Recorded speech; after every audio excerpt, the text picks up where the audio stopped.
ఎప్పుడు ఉంటాం, అంతేగాని ఎప్పుడు ఇప్పుడు ఏదో చనిపోతాం అనేది చేసేసాడు మనం కూడా పని దేవుడి మాయ. చేసేద్దాము అనుకుంటే అది తప్పు. మర్చిపోయి ఎప్పుడు నిన్ను పక్కన వాళ్ళను మోసం చేయడం, వీళ్ళను మోసం తెలుసు చేయడం, బిల్డింగ్లు అసూర కట్టడం, కార్లు కొనడం, గెలుపు మనదే. ఇంకేదో స్వార్థంతో మనుషుల్ని చంపడం, లేదు దేవతలకి వాళ్ళని ఏమారించడం.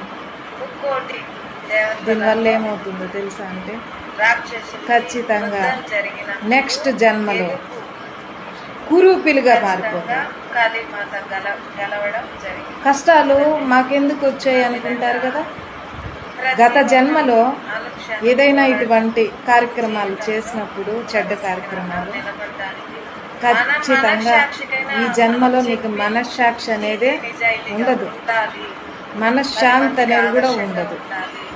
ఎందుకంటే భగవంతుడు ఆ విధంగా శిక్ష వేస్తాడు.